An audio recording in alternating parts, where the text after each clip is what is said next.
Hello everyone, कैसे हैं आप सभी। पढ़ाई कर रहे हैं या फिर अभी नहीं, या फिर अभी सोच रहे हैं कि करते हैं, कुछ टाइम और रुकते हैं। ऐसा अगर सोच रहे हैं तो इस सोच को थोड़ा बदल दीजिए और साथ साथ में पढ़ाई कीजिए। आज की क्लास में हम बात करेंगे reproducing equality in gender in school, curriculum, text books, classroom processes and student teacher interaction के बारे में। ये आपका कोर्स 203 है। स्कूल में लिंग समानता प्रस्तुत करना, पाठ्यक्रम, पाठ्यपुस्तकों, कक्षा कक्ष प्रक्रियाएं तथा छात्र अध्यापक अंतःक्रिया के द्वारा। Reproducing equality in gender in school, school में लिंग समानता प्रस्तुत करना। हम क्या करेंगे, इस टॉपिक में डिस्कस करेंगे जेंडर इक्वलिटी के बारे में कि जो आपका स्कूल है उसमें कैसे रिप्रोड्यूस कर सकते हैं, कैसे रिप्रेजेंट कर सकते हैं थ्रू करिकुलम, पाठ्यक्रम के द्वारा, पाठ्य पुस्तकों के द्वारा, कक्षा कक्ष की जो प्रक्रिया है उसके द्वारा, और टीचर और स्टूडेंट के बीच में जो इंटरेक्शन होती है उसके द्वारा हम कैसे रिप्रेजेंट कर सकते हैं। ठीक है, तो चलिए समझते हैं आज के इस लेक्चर में। इनके बारे में बात करने से पहले आपको पता होना चाहिए कि ये कहाँ से कॉन्सेप्ट डेवलप हुआ, इक्वालिटी की बात हम क्यों कर रहे हैं। आपको मैंने पढ़ाया था जेंडर के बारे में। Gender is a social construct. Social construct का अर्थ है कि समाज के द्वारा बनाया गया है, जिसमें समाज के द्वारा ही कुछ रोल एंड रिस्पॉन्सिबिलिटीज़ के बेसिस पे मेल एंड फीमेल में डिफ्रेंशिएशन होती है, और डिफ्रेंशिएट किया जाता है कि पर्टिकुलर रोल को फीमेल परफॉर्म करती है और अलग जो रोल है वो मेल परफॉर्म करते हैं। ठीक है, तो ओरिजिन ऑफ बाइसिस, पक्षपात जहाँ से शुरू हुआ वहीं से इनइक्वालिटी की बात स्टार्ट हो जाती है। आइडेंटिटीज़, जनरलाइजेशन, स्टीरियोटाइप, रूढ़िवादिता और बाइसिस, भेद, इस तरीके से इंटररिलेटेड टर्म्स हैं ये, आप जरा सा समझ लीजिए यहाँ से। अब बात करते हैं कि बाइस क्या है, पक्षपात की क्या बात कर रहे हैं हम।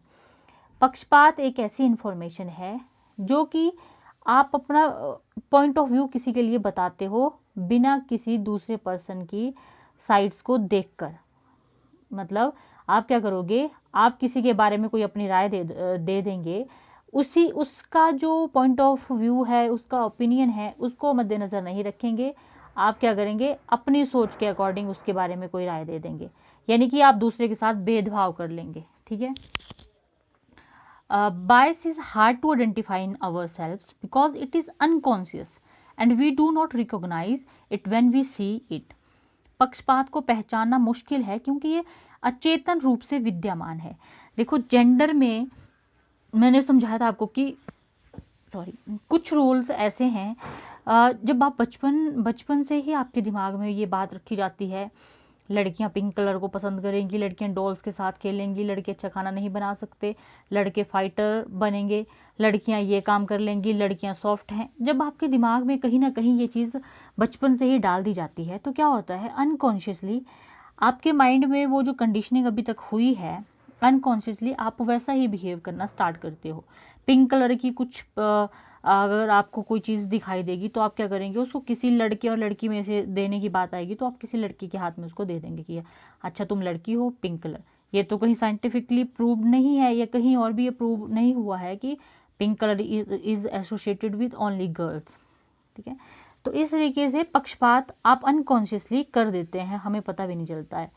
टाइप्स ऑफ बाइसिस की बात करते हैं। भेद कितने तरह के होते हैं, बहुत तरह के हैं। जातिगत भेद होते हैं, प्रजातीय भेद होते हैं, भाषीय होते हैं, लिंगीय, जिसके बारे में हम बात करेंगे। उसी से मैं आपको बेस बता रही हूँ, जो हमारा आज का टॉपिक है उसका बेस मैं आपको समझा रही हूँ ताकि आप इजीली इसको समझ सकें और कैसे अटेम्प्ट करना है वो भी यहाँ से सीख सकें।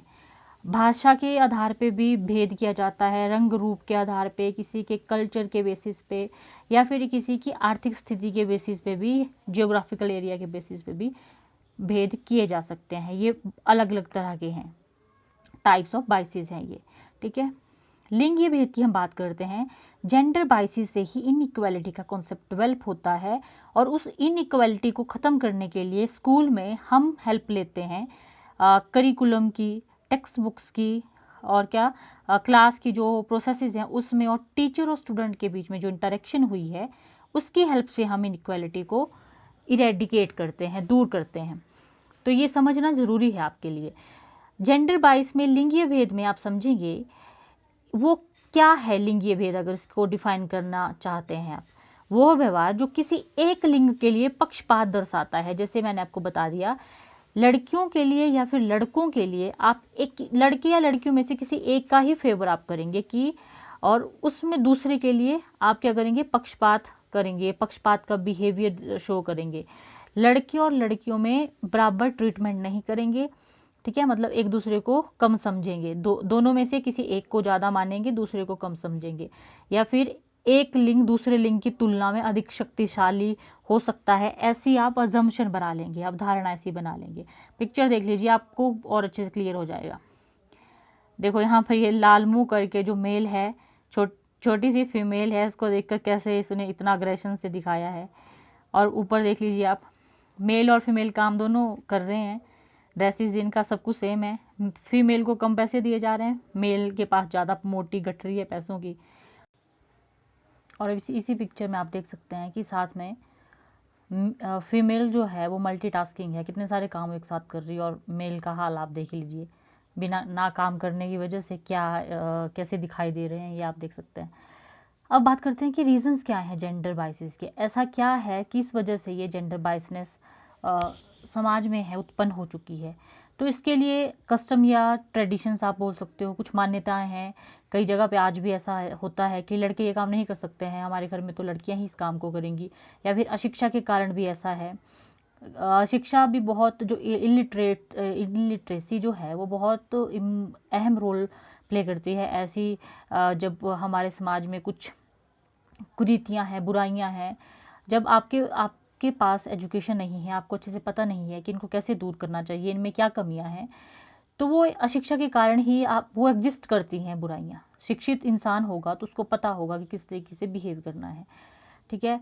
कुछ सरकारी उदासीनता भी है, सोशल इविल्स हैं, डाउरी है, चाइल्ड मैरिज एक्सेट्रा, बहुत सारी कुप्रथाएं हैं वो जो अभी भी एग्जिस्ट करती हैं, जो रिस्पॉन्सिबल हैं जेंडर बाइसनेस के लिए।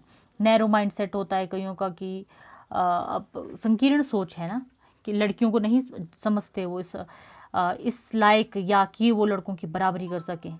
लेकिन आज के टाइम में क्या है, लड़कियां लड़कों के बराबर हैं, और वो उन्होंने प्रूव किया है हर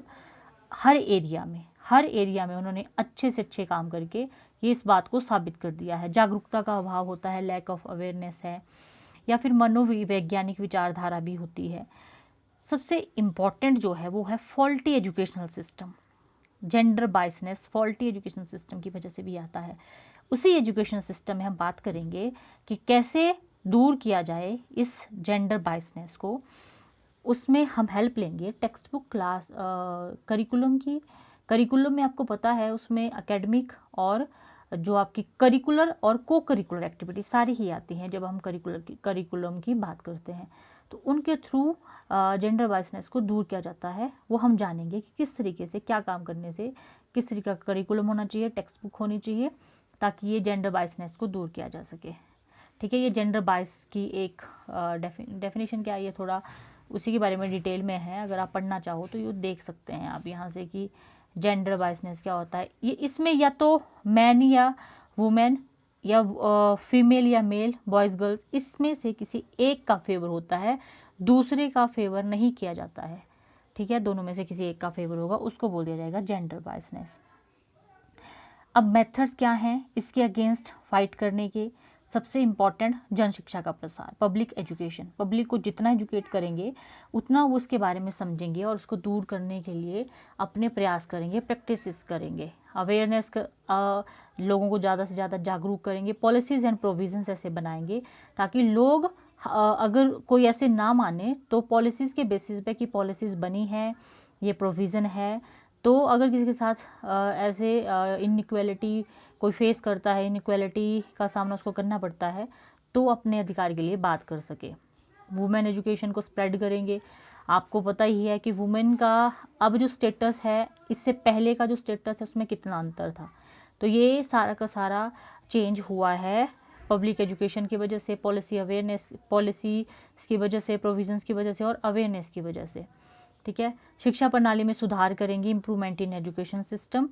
बालिकाओं हेतु व्यावसायिक विद्यालयों की स्थापना करेंगे, वोकेशनल स्कूल्स फॉर गर्ल्स, जहाँ पे ये माना जाता था पहले कि वोकेशनल एजुकेशन सिर्फ लड़कों के लिए होती है। और कहीं ना कहीं आज भी ये बात है। आप देख सकते हैं इसका एग्जांपल, ज़्यादातर लड़कियां प्रेफर करती हैं कि वो टीचिंग प्रोफेशन में जाएं और ज़्यादातर लड़के प्रेफर करते हैं कि वो इंजीनियरिंग में जाए।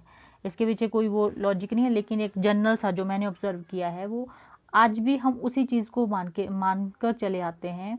मैंने कहा ना कि अनकॉन्शियसली हम उसको फॉलो करते हैं, जो हमने या तो अपने घर में देखा सुना है या फिर हमारे आसपास का ऐसा माहौल है, उस वजह से हमारे दिमाग में वो चीज़ें आ चुकी हैं। प्रिवेंशन ऑफ सोशल इविल, सामाजिक कुप्रथाओं पर रोक लगाकर हो सकता है। और एडमिनिस्ट्रेटिव एंड कॉन्स्टिट्यूशनल प्रोविज़न जब बना दिए जाएंगे तो इस तरीके से जो जेंडर बाइसनेस होती है उसको हम क्या कर सकते हैं, उसके साथ हम फाइट कर सकते हैं। ठीक है, तो ये कुछ मेथड थे कि कैसे आप फाइट कर सकते हैं उसके लिए। अब इसके बाद हम क्या करेंगे, अगली क्लास में हम बात करेंगे कि text book classroom interaction, student teacher interaction और जो करिकुलम है वो किस तरीके से हेल्प करता है या फिर लिंग समानता वो किस तरीके से प्रस्तुत करता है, उसके बारे में हम जानेंगे। तो आज की क्लास में आपने पढ़ लिया, किसके बारे में पढ़ा, स्कूल में लिंग समानता के बारे में पढ़ा। तो मैंने आपको जनरल सा बेसिक सा बताया कि किस तरीके से आप टॉपिक स्टार्ट करेंगे और इसको हम किस तरीके से अच्छे से समझ सकते हैं। तो इसी उम्मीद के साथ कि आपको लेक्चर समझ आया होगा, आज का लेक्चर हम यहीं पे एंड करते हैं। Thank you and have a nice day.